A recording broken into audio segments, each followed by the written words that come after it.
Reception desk? My daughter-in-law snapped. Don't talk to the old lady. She's just the babysitter. The clerk didn't answer. She glanced left at a bronze plaque on the wall. Eleanor M. Whitfield, Pediatric Wing. The old lady was me. My name is Nora Whitfield. I spent 38 years in the ICU doing the next right thing. I don't yell, I don't storm, I just keep going until the room changes. 2 days earlier, my son invited us to reset as a family. Cabin, pancakes, hikes. It'll be good for the kids, he said. I wanted to believe him. By sunset, my grandson limped. We drove to the ER, and that sentence, "She's just the babysitter," hit like a door slam. Here's what my daughter-in-law didn't know. I bought my house before housing turned mean. I saved every year, and I helped build a hospital wing under my maiden name, Eleanor M. Whitfield, because I wanted that wall to be about the work, not the story people think they know about the widow who wore the sensible shoes. So this weekend became a test. Keep the peace or keep myself. By Friday, there would be papers on a kitchen island, cards on the table, and a boundary sharp enough to cut through laughter. Stay with me. In the next minutes, you'll see how one sentence at the front desk turned into a map for my whole family, where the money went, where the truth stood, and why that plaque mattered more than pride. My name is Nora Whitfield. I turned 70 last spring on a warm Saturday afternoon, the kind Ohio gets when winter decides to unclench. My neighbor, Ruthie, baked me a peach cobbler that tasted like the orchard had told its secrets to butter and sugar. We ate on my porch, drinking coffee out of chipped mugs I refused to throw away, because the chips remind me what it costs to keep things. I'm a retired ICU nurse. I spent 38 years in rooms where machines beeped without rhythm, and people said the kind of prayers that crawl out from the center of you. I was good at it. Calm hands, straight spine. I've never been the loudest person in a room, but I'm the kind who keeps doing the next right thing until the room changes. My husband Wade died when our son Eric was 17. He was a machinist who could make an engine talk. He once balanced a penny on its edge on a running lawnmower to show me how smooth he'd gotten it. We had a simple house with a front porch that caught the evening light.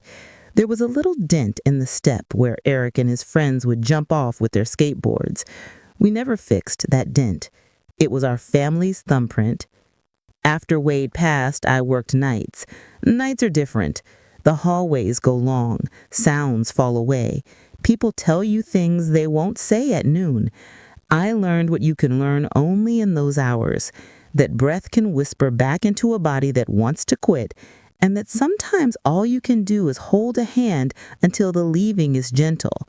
A lot of what I did for a living was being there. You'd be surprised how often that's the whole assignment. I didn't come from money. I came from people who saved foil and leftovers and good advice. But time and careful choices add up. I bought my house before housing got mean. I never carried a balance on a credit card if I could help it. I put aside a little from each paycheck. When I got my inheritance from Aunt Martha, a woman who wore her church hat like a crown and left love notes in recipe cards, I invested in steady things. Eventually, I did what I had wanted to do since my first code blue. I set up an endowment for the children's wing at Hawthorne County Hospital. I did it in my maiden name, Eleanor M. Whitfield, because I wanted that wall to be about the work, not the story people think they know about the widow who wore the sensible shoes. My son Eric is a good man who lost his compass for a while. He's 46 now. He used to bring me dandelions and call them sunflowers, and I hope the man who did that is still in there somewhere, waiting to be allowed back to the surface. He married Madison 9 years ago. She's very neat. Her hair is always shiny like an ad. She knows which salad greens are in season and can talk for 20 minutes about the exact right shade of grayish for a living room. We are not the same kind of woman. That's fine. Family isn't a mirror, it's a table. Everyone brings their dish. Except somewhere along the way, the table turned into a throne, and only one person got a chair with arms. I can tell you the exact day I understood that. We were at their place for Thanksgiving, and she gave me a list the length of my forearm of how to baste the turkey the way we like it, which is fine. Everyone has preferences. But the list ended with, just don't do that weird thing you do with your potatoes. The weird thing was seasoning them. I took the top off the salt, looked at the light catching the grains, and thought, you can love someone and still ask them to put the shaker down. When Eric suggested a long weekend in Hocking Hills, he did it like a man offering an apology without using the words. Mom, he said over the phone, the kids are off school. We could all get some air. Hikes, pancakes, a cabin with a porch. Madison found this place on an app. It looks nice. I saw the picture. A pine cabin tucked into trees, a swing on the front porch, a fire pit and back, a sign by the gravel driveway that said, The Fox and Fern, in a font that tried very hard. The air in the picture looked like it had been filtered for kindness. I thought, maybe this is the place where something lets go. Maybe we'll sit around a fire and not say anything that needs fixing. Maybe my grandson will look up from his tablet and show me a bug or a cloud and ask a question that doesn't have an answer you can Google. Sounds lovely, I said. I'll bring the marshmallows. Mom, he said, and I could hear him smiling, stick to the low-sugar ones. You know how Madison is. I do, I said. I'll bring both. We drove down in my car because mine doesn't smell like gym shoes and fries. The kids sat in the back. Carter is 11 and going through that long stretch like a sapling. Lily is 9 and keeps a notebook full of everything she notices. She has a way of watching that makes you straighten up, like you've just realized your porch light's been burned out and she's the only one who knew how to change it. We were barely past the county line when Madison started in on the plan. Friday afternoon, we'll hit the spa, she said, scrolling her phone with a glossy finger. Saturday brunch at Dot's Pancake House, supposedly the best in the region. Then the whole afternoon at the winery. Sunday, we can do the gorge if Carter's ankle can handle it. He's clumsy, Nora. He gets that from Eric's side. Carter didn't look up. Lily did. She looked at me in the rearview mirror and mouthed, sorry, like a secret. I winked at her. Maybe we could do the nature center, I said. They've got a ranger scavenger hunt that's fun. The kids could... We'll see, Madison said. The thing with kids is you have to keep them on schedule or they get feral. It's basically science. Eric laughed like she'd said something charming, not mean. I drove. The trees got taller the closer we got. I could feel my breath remember how to be long. The cabin was what it promised, wood and quiet, except for the hum of the fridge and the rustle of leaves. There was a binder on the coffee table with the Wi-Fi password and a list of things not to do with the fireplace. Madison flipped it like she was checking a contract. Okay, she said, this'll do. I put my bag in the small bag bedroom. It had a window that faced the woods and a quilt somebody's aunt had worked on while watching sitcoms. There was a little nick in the bedpost, like someone had once run into it with a suitcase and felt bad about it. I smoothed the quilt with my palm. I like rooms where a person has lived. That first afternoon, Madison needed a quick run to the market, which is code for an hour of telling cashiers how to do their jobs. Eric offered to take the kids down to the creek trail behind the cabin. Lily laced her boots. Carter rolled his eyes and said he was fine in slides. I gave up that fight after my 3rd decade in nursing. People learn the right shoes by experience. They were gone 40 minutes. I just set the table with paper plates, the kind with the tiny blue flowers, when the front door banged open and Carter limped in with his jaw clenched. ankle," Eric said, like the problem had named itself. "Twisted it on a root." "It's nothing," Carter said, which is code for "it hurts," and also, I don't want to be blamed for ruining a thing. I sat him down and touched the bone that always tells the truth. Swelling, tender. He tried not to let the water into his eyes when I pressed. "We should get it checked," I said. "Hawthorne County Hospital isn't far. I know the way." Madison huffed. "We just got here. Can we not do a whole production? Or we could skip it and let him compensate, mess up his knee, and buy a brace in 6 months. Sometimes the long way is actually the short way." Eric exhaled. "Let's go," he said. For once he didn't look at her first. We drove to the hospital with the windows cracked a bit. The building sits on the edge of town where the fields start to remember they used to be forest. It's not shiny, but it's honest. They've painted the hallways a soft green that makes you think the light came to lie down. We parked under a maple tree. I helped Carter out. Madison walked ahead like the building owed her a greeting. Inside, the admissions desk clerk looked up and smiled the tired smile of someone who's been spoken to 12 different ways in the last hour. I know that smile. It's the one you wear when you can see a person's whole day resting on the kind of answer you give them, and you've got a line of 4 behind them. "Hi there," the clerk said.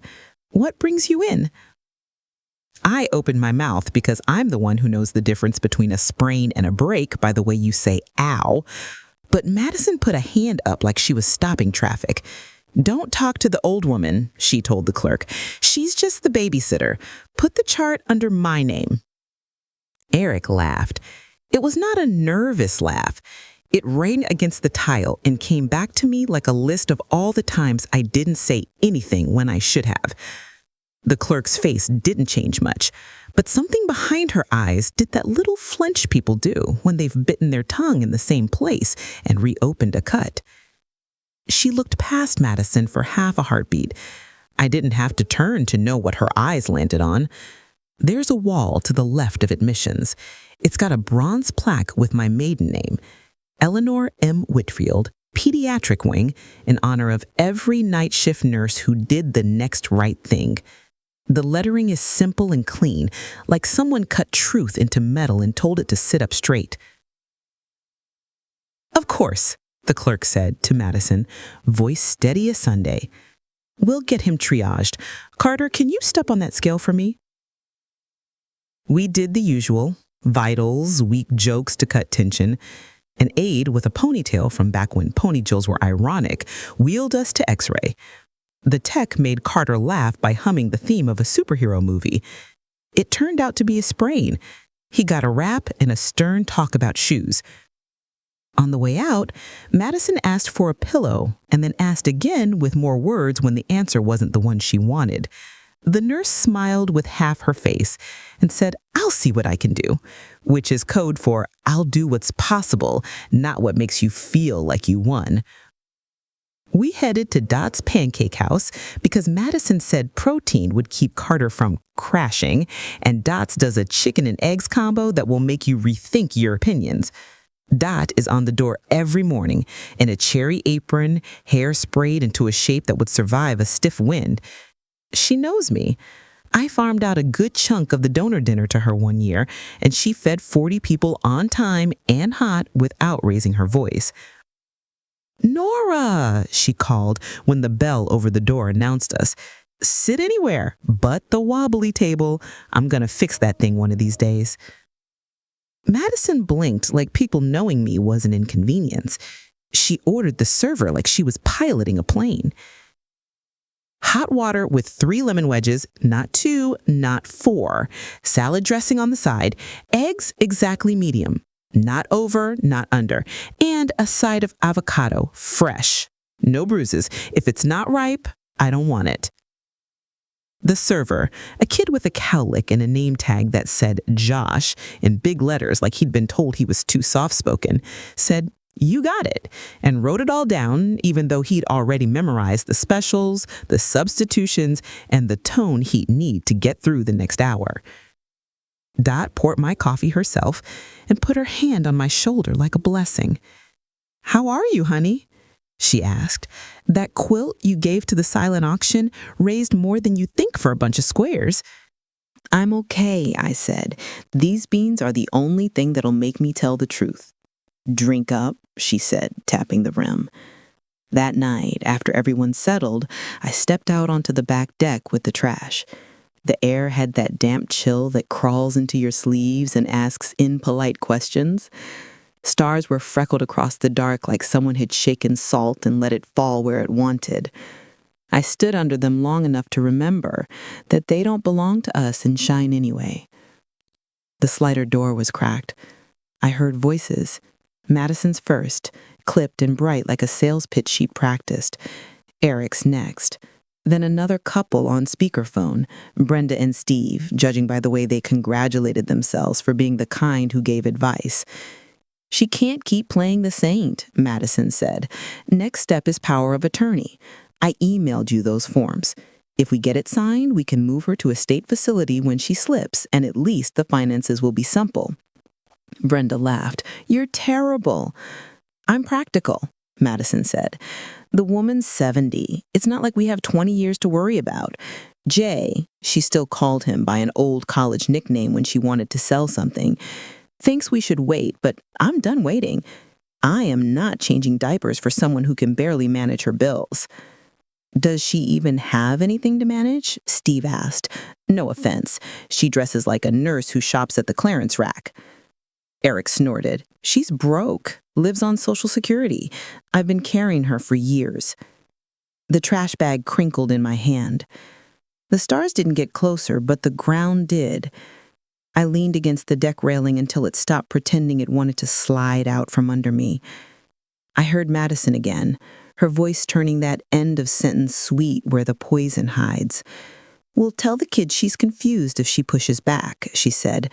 "She already claims she helps hospitals. It's sad."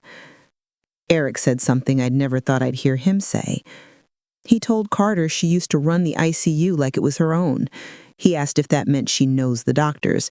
I told him not to encourage her. She needs boundaries. Boundaries. I have spent a lifetime giving people blankets, water, truth, and being told to soften it so it can go down easier. I lifted the trash lid and set the bag in like it had an opinion. I stood there under that open sky and felt the old thing rise in me. Not anger exactly. Anger is a hot flash that burns out. This was colder and cleaner. Resolve.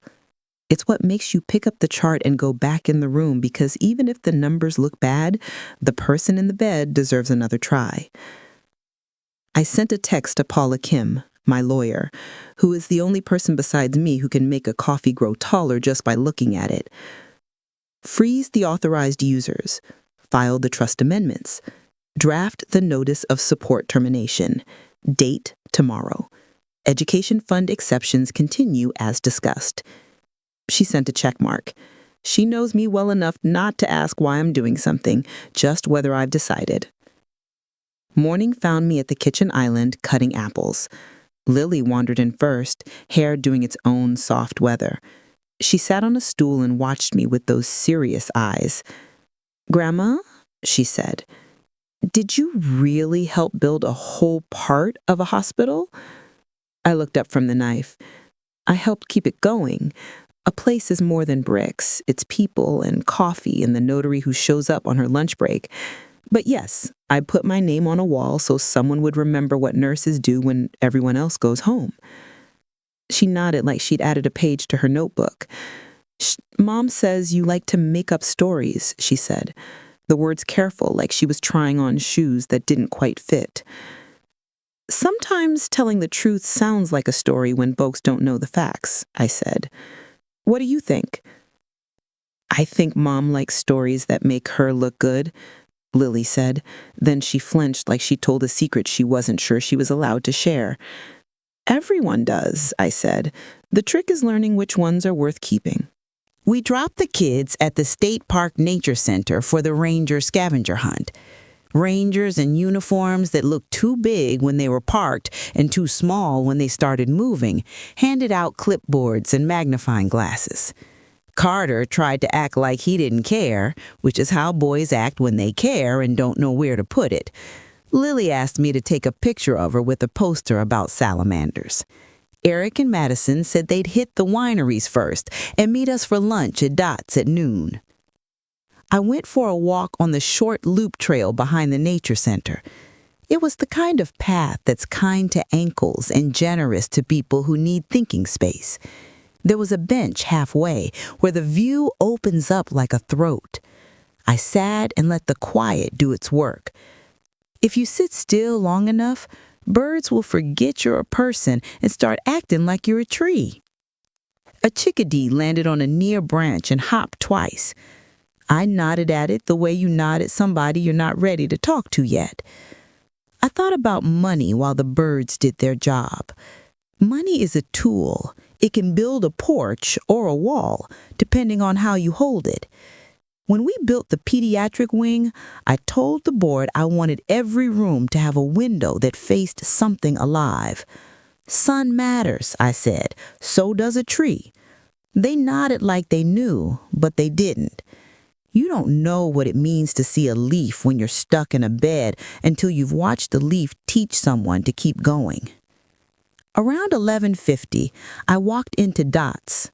It smelled like butter and coffee and home. Dot looked up and grinned. "You're early," she said. "You want your usual?" "I want whatever your hands made," I said. She winked. "Then you're getting the pot roast special I swore I wouldn't make until fall." Eric and Madison came in at 10 afternoon. Madison had on a hat that looked like it knew it was important. Eric looked pink and quieter than he should have if they were already drinking. We sat. Josh arrived with waters and the patience of a saint who still knew you had to turn tables to make rent. We placed our order.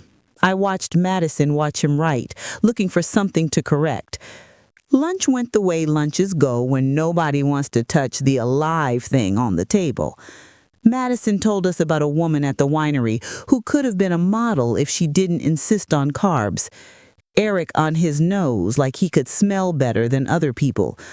I cut my pot roast into slow squares and chewed like somebody with nothing to prove. When we finished, I said, "Before we pick up the kids, I want to stop by the hospital for a minute. I've got thank you cards for the nurses who saw Carter. It's a thing I do." "We don't have time," Madison said. "The spa is at 2. "It'll take 10 minutes, I said. "If that feels like too much, you can follow me in your car." Eric started to protest. Then he saw something in my face I don't show often. He picked up the check without comment. Dot leaned over the counter and whispered, "You want me to box some pie?" She didn't do it because she wanted to upsell me. She did it because she's watched me tip too high when the table next to me stiffed a kid, and she knows I like to bring dessert to people who don't expect it. I told her to put a slice of pecan in a box for later, and she slipped in 2. The hospital lobby was quiet in that way busy places get when everyone's in a room that isn't the front one. Dr. Gray, the CEO, was there with the photographer from the local paper. He's a good man who wears ties with tiny patterns and always hands you a pen that works. "Miss Whitfield," he said, spotting me like I was someone you run toward. "We're taking a quick photo for the quarterly update if you don't mind." He glanced at Madison and Eric. He reads rooms like a chart. He looked back at me. "Well, we can do it another day." "This day is fine," I said. We stood in front of the wall. The plaque is bronze and uncomplicated, like a thing that's been polished enough times to know what it is. The photographer said, 1, 2, 3, with that little sing-song people use when they want you to keep from blinking. I didn't blink. I smiled, the way my mother taught me, steady, grateful, not apologizing for being on this side of the lens. Madison's mouth opened and then closed. Eric went a color like unripe fruit. Nobody said anything for a handful of seconds that stretched themselves thin. Then Dr. Gray thanked me again and turned to the photographer to discuss blurring out the family in the background who hadn't signed releases. Back at the cabin, I laid out papers on the kitchen island like a nurse setting up meds for a shift, organized, labeled, in a line that told a story all by itself. "Here's what's happening," I said, before anyone could breathe words into the room that would turn into barbs. "Starting today, you'll pay your own credit card bills, the ones with your names on them, not mine. Any charges from the spa, the winery, the shops, those belong to you. You made them, you can handle them." Madison's mouth did a thin line. "You can't." "I can." I did. "Also, the automatic ACH I've been sending to your mortgage lender has been canceled. If you want help in the future, we'll sit down with a financial counselor and you'll bring a budget that treats numbers as something other than a rumor. The kids' tuition is covered this year through the education fund I set up that bypasses you entirely. They aren't collateral in adult lessons." Eric sank into a chair. "Mom," he said, it wasn't." "You laughed when your wife called me the babysitter. You laughed like it was a thing you could afford to laugh at. I've never been your babysitter. I was your mother. When it cost me sleep and money and a part of my heart I don't get back. I still am. I will not teach my grandchildren that cruelty is normal by standing in the room and pretending it doesn't smell." Madison stood up so fast her chair scraped. "You're weaponizing money. That's abuse." "No," I said, "this is a boundary. Abuse is what you did to the admissions clerk. Abuse is teaching your children that the way to be big is to make someone else small. Abuse is planning to get me to sign papers by telling the kids I'm confused. I am not confused. I have my annual cognitive evaluation in June. It's on file with my physician. I scored above baseline. Power of attorney documents don't work the way you think they do just because you made your voice sharper." Eric's face crumbled. He is not a man who cries often, and he didn't then, but something in him bent. "We were frustrated," he said. "You have opinions, Mom. You show up." "I do," I said. "You're right about that. I have opinions like a person who has earned them by watching what happens when you don't. And I show up because people deserve to be shown up for. You are not a boy anymore. You don't need me to bring you dandelions, but you also don't get to hand me your disrespect and call it a bouquet." A knock sounded on the door. A courier stood there in a blue polo with a clipboard. "Delivery for Miss Whitfield," he said. I signed, and he handed me a thick envelope with Paula's neat handwriting on the outside.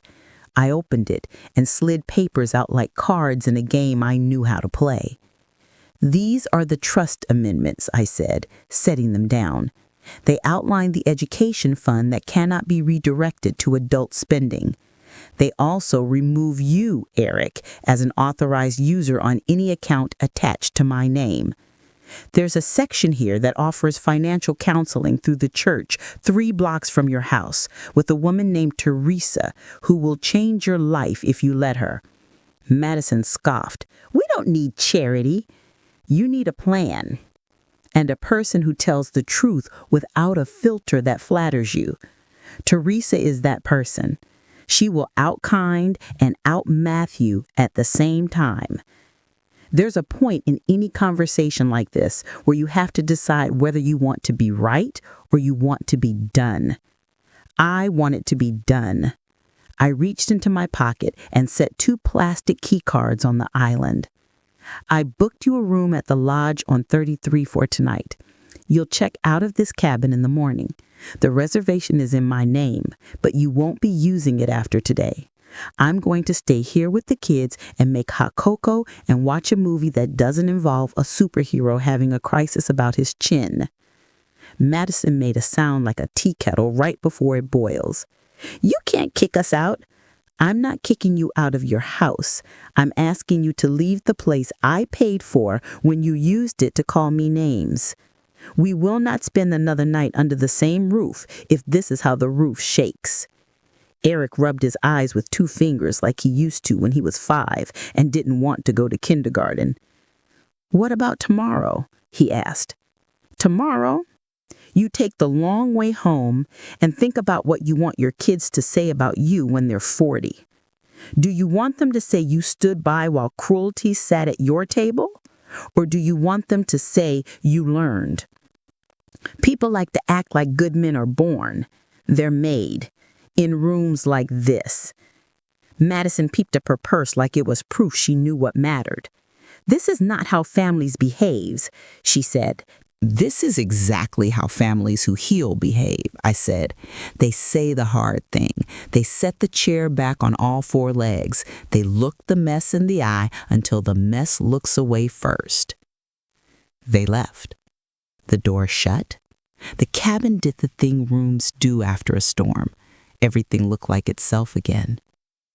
The kids came clattering in 20 minutes later with cheeks pink from accomplishment and a bag of treasures that looked like sticks and leaves until Lily narrated them. "This is a sycamore seed," she said, holding it up like the tiniest helicopter in the world.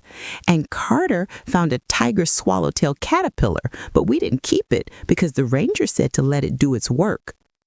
"Smart ranger," I said. I made grilled cheese and tomato soup. Stovetop, not microwave. And we ate in our socks at the coffee table, leaning forward like people at the movies. After dinner, we went out back and toasted marshmallows until they got that perfect tan you only learn by burning a few first. Carter tried to set his on fire just to watch it bloom white to black. Lily showed him how to blow out a flame without spitting. They both laughed the kind of laugh you want to build a house big enough to hold. When I tucked them into their bunks, Lily said, "Grandma, are you going to get in trouble for making Mom mad?" "Sometimes you get in trouble for telling the truth," I said. "Sometimes that's how you know it's time to tell it." Carter looked down at his wrapped ankle. "Am I in trouble for wearing slides?" I said, "You were in pain for wearing slides. Pain is very educational." He grinned. "I hate school." "Everybody does," I said. "I love learning, though. You'll see." After they were asleep, I sat at the small table in the kitchen with a legal pad and did what I always do when the world tries to spin harder than it should. I made a list, not of what they'd done, of what I would do. Lists are how you take your power back without grabbing. The first item said, "Call Paula in the morning to sign amendments." The second said, "Call Teresa to set up counseling for Eric if he asks." The third said, "Make chili." I've learned to put something you can accomplish on every list. You need the click of a check mark under your fingers. Paula met me at the Hawthorne County Courthouse just after lunch. The courthouse smells like copy paper and floor cleaner. The clerk knows me because I used to come with families when it got hard. Custody, guardianship, fights about pills that started out as help and turned into thieves. She nodded at me over her glasses, like you do when you've watched someone grow older and kinder. The notary stamped where stamps go. I signed where you sign. There was no gavel. The world didn't tilt. Sometimes the biggest moments sound like chairs scooting across linoleum. On the way out, I saw Dr. Gray on the front steps arguing with a box of donuts like he could talk them into behaving. He waved me over. He said, "I'm glad I ran into you. We've been trying to name the new family lounge. Marketing wants something with experience in the title. I want something that says what it actually is." I said, "Call it the waiting room. Then make it lovely. Put lamps in the corners and a quilt on the couch and a shelf of books people want to read when they can't read anything else. Put a coffee machine that doesn't taste like burnt tire and not just for doctors." He wrote it down like a task instead of a suggestion. "Done," he said. "We'd be lost without you." "That's not true," I said. "You've got a whole staff. You've got nurses who haven't had lunch yet and don't complain." He looked at me with that way he does that says, I hear the thing under the words. "You okay?" "I'm fixing a thing. It's gonna take some time. You can't hurry a stew."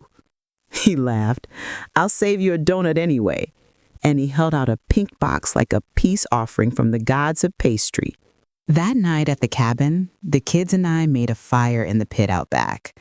We wrote our names with sparklers we found in a drawer, exactly 2 because someone else had used the other ones on a night they needed light. I told them stories about the time their daddy tried to build a ramp in the driveway and nearly broke his tailbone. We didn't talk about their parents' absence. Kids know what you're not saying. They fill it in without you. My phone buzzed on the porch rail. A text from Eric. "We checked in. Kids okay." "They're okay," I typed. "We're okay. Mom, I'm sorry." I put the phone down. I let the message sit there like a bird who might scare if you move too fast. Sorry is the beginning of a bridge. It's not the bridge. The next morning, we packed up easy. The kids folded their clothes without being asked because they like when I notice that kind of thing. I left a thank you note for the cleaning crew and $20 under the coffee maker because nobody does this job for the money and everybody deserves to find a little extra sometime.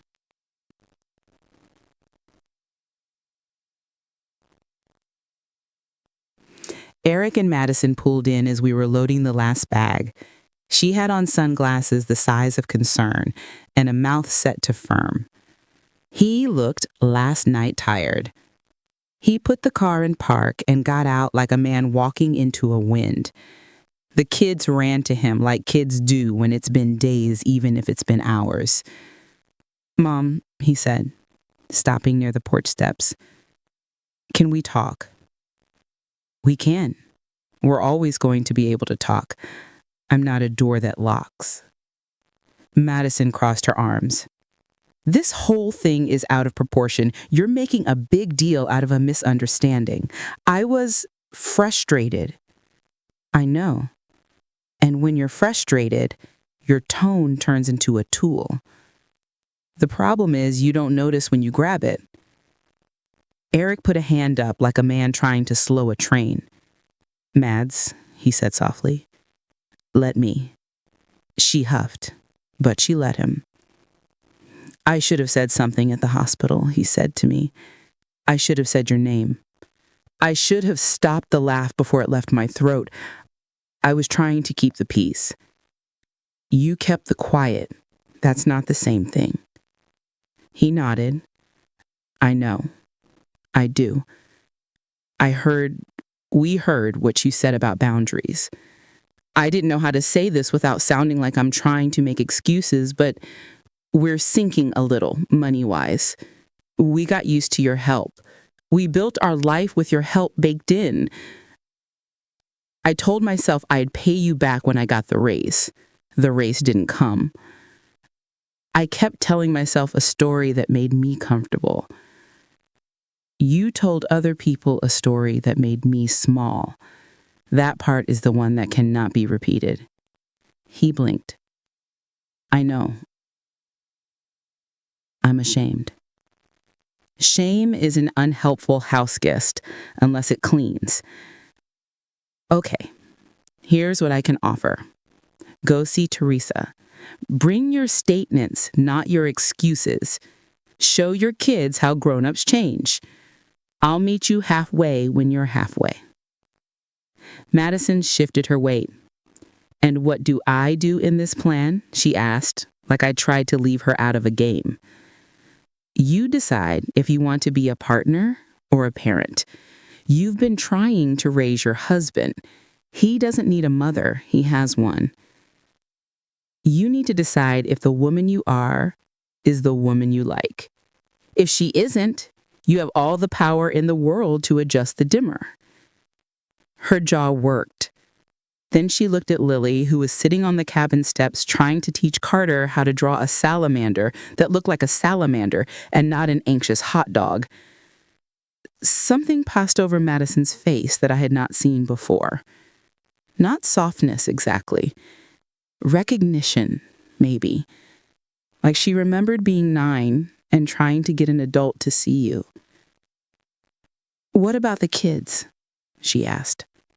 Quieter. "What do we tell them?"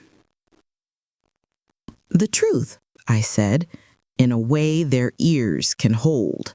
Tell them Grandma loves them, and sometimes love comes with lines drawn so they learn where the field ends. Tell them grown-ups mess up and say sorry and mean it. Then show them. The showing is the whole song." Eric nodded. "We'll drive home today," he said. "We'll call Teresa. Mom, thank you for loving us enough to tell us the thing we didn't want to hear. Thank me by doing it," I said. "Action is how you pay this invoice." They drove away. The dust didn't settle for a minute. The kids and I swept the porch for no good reason other than sweeping makes time behave. We put the keys in the lockbox and drove into town for one last stop. We went back to the hospital because the kids wanted to see the fish tank in the lobby again. It's one of those long ones where the nurse who refills the filters knows all the fish's names. We watched the yellow one chase a blue one around a fake castle. Lily pressed her hand to the glass. "Look," she said to Carter, "he's doing a little dance." Dr. Gray came by with his tie full of tiny pineapples. "Ah," he said, "our board chair's favorite visitors." "I'm not the chair," I said. "You're the soul of the hospital," he said, "and we don't put that on a business card." We stood in front of the wall. Lily traced the letters on my plaque with her finger, hovering, not touching, like it was a campfire and she was learning where warmth ends and burn begins. "Grandma, why did you use your other name?" "Because I wanted to remind myself who I am when nobody's looking," I said. "Eleanor is the name I came into the world with. Whitfield is the one I kept because it felt like home." "You have 2 names," Carter said, impressed the way boys are with anything that sounds like a superpower. "That's cool." "I have one job, the same one you'll have if you're lucky. Do the next right thing. It doesn't always look big. Sometimes it looks like saying please to a cashier. Sometimes it looks like not lying when lying would be faster. Sometimes it looks like telling your son to pay his own mortgage." They laughed, and then they didn't, and I let the quiet be a little lesson. On the way home, we took back roads and shared the last of pecan pie with plastic forks. The leaves along Route 33 were just starting to admit they were tired of green. Lily kept a running tally of mailboxes shaped like fish. Carter tried to make up a song about how slides are a conspiracy. I told him to put that energy into tying his shoes. When I dropped them off at Eric and Madison's, there was no scene. Madison hugged them with both arms. Eric hugged me like a man who had been given a second try and was trying very hard not to fumble it. He didn't say sorry again. He didn't have to. He had a list in his pocket and a first appointment on his calendar. That's how I know when a sorry has a spine. That night, back in my kitchen, I made chili the way Wade taught me. Brown the meat until it remembers its name. Onions until they confess. Spices until the air tells you it's time. I packed containers for Ruthie and for the teenage neighbor who just started 3rd shift at the warehouse and eats like he's surprised it's allowed. I wrote a note to myself on a sticky pad and put it on my cabinet door. You can be kind and clear at the same time. Kindness without clarity is sugar water. Clarity without kindness is vinegar. People can drink both. It's better when you mix them. Days turned into weeks. Eric sent me a picture of a whiteboard from Teresa's office. Needs versus wants at the top, a budget that looked like an admissions chart. Messy and honest. Madison texted me a photo of Lily at soccer with a caption that just said, "She's scored." Beneath it, no apology, but something like it. "Thank you for keeping us pointed at the right things." She started sending me recipes she tried and liked, ones that didn't require ingredients no one can pronounce. I sent back pictures of my porch at sunset, because sometimes the sky says things better than we can. We met at Hawthorne County Hospital for the fall festival that the pediatric wing has every year in the parking lot. Pumpkin painting, a bounce house that smelled like feet and joy, a table where the seniors from the community center sold apple butter they'd been stirring since morning. The waiting room had been renamed the waiting room, like I'd said, and I'll be damned if Dr. Gray didn't put lamps in the corners and quilts on the chairs. He even splurged on a coffee machine that didn't taste like rubber.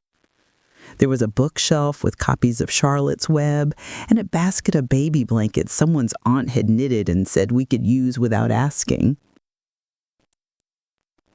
Madison walked up to the admissions desk where the same clerk sat. She leaned in, hands gentle on the counter. "Hey," she said.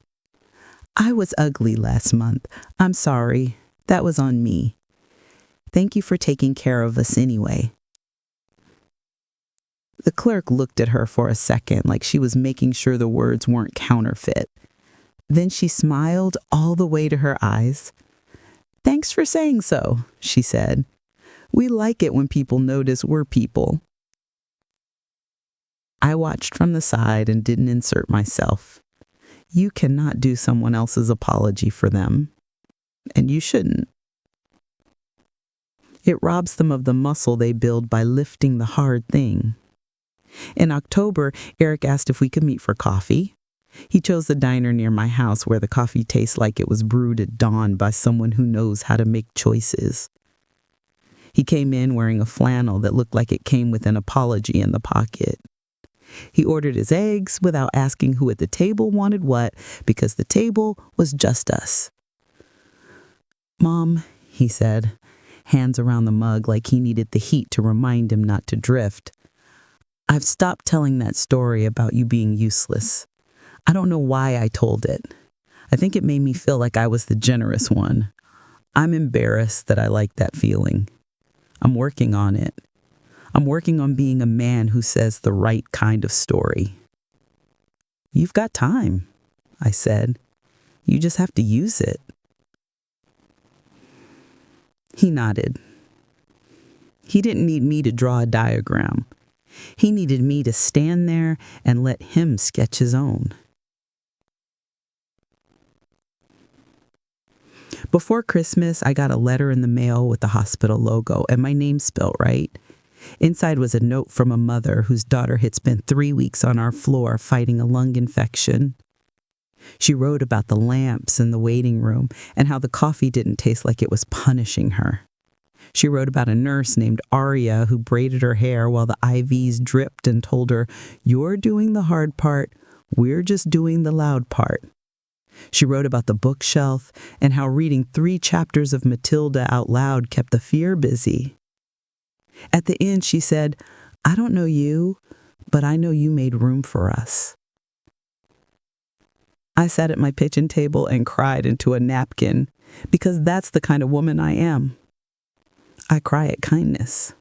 I don't apologize for it anymore. I put the letter on my fridge with a magnet shaped like a rooster that loses its eye every other year, and I glue it back on with an optimism that embarrasses nobody. On New Year's Day, I drove to the hospital early and put a basket in the break room with hand warmers, lip balm, and those little packets of instant oatmeal that save you at 4 a.m. I wrote a note that said, "For whoever says yes at midnight every day." I didn't sign it. The nurses knew. We recognize our own. If you're still with me, bless you. I said I wanted to know how far the truth travels, and I mean it. Tell me what city you're in. Tell me what your sky looks like tonight. Tell me if you've ever had to choose between keeping the peace and keeping yourself. Tell me if you've learned that those aren't the same thing. I won't judge your answer. I've been the woman who stayed quiet until quiet felt like a weight. I've been the woman who raised her voice and had to listen to it echo. Here's what I know now.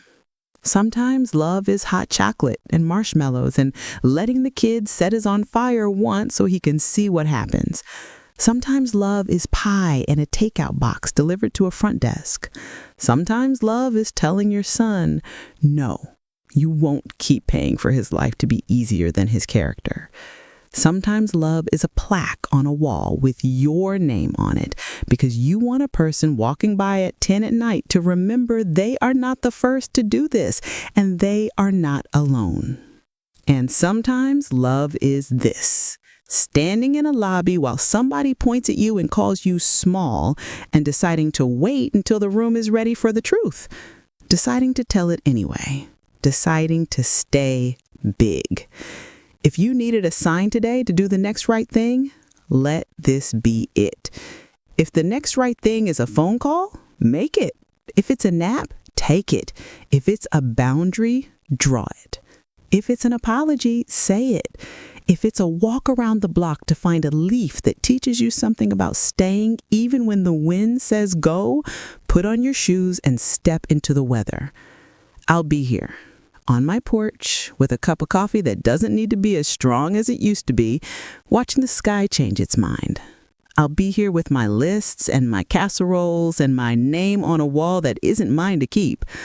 I'll be here when my son knocks and my granddaughter shows me a drawing of a salamander that looks like it could crawl off the page. I'll be here with the porch light on because the old women in my family taught me that a porch light is not a decoration. It's an invitation and a boundary at the same time. If you stop by, I'll give you a slice of pie and a fork and a seat. If you need to talk, talk. If you need to listen, I'll be quiet. If you need to cry, I have napkins and no shame. If you need someone to look you in the eye and tell you that you're not crazy for wanting to be treated like a person, I can do that. If you need to be reminded that you are not just the help, that you are the helper and the helped, the giver and the given to, the one who holds the chart and the one whose heart needs holding, sit yourself down. I'm glad you stayed. Tell me where you're listening from. Tell me what you chose. I'm rooting for you. From Hawthorne County, from the pediatric wing with the lamps in the corners, from the diner where the coffee tastes like honesty, from the porch with the light on.